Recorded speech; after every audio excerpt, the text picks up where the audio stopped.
Guys, so may ginawa na naman akong video. So tingnan nyo guys. So ito rin yung sumpay. Tingnan nyo. Parang may ano siya. May sulit.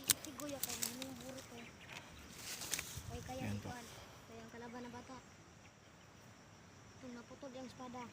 So mayroon pa din siyang ano. Yung bato na nakapatong. So yung bato is bilog.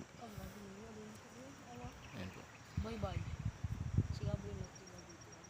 So sigaboy dito. Sigaboy ano. Di ba sigaboy?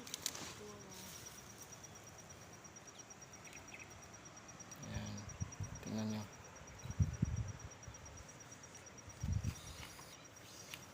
Ouch. Yung tabunan din nga buko So, ayan. sigaboy. So kung po yung dagat. So siguro mga 500 meters. So ayan. Tingnan nyo. So nandito tayo sa tuktok ng area namin. Patay isa boy. So ayan. Okay. So thank you guys.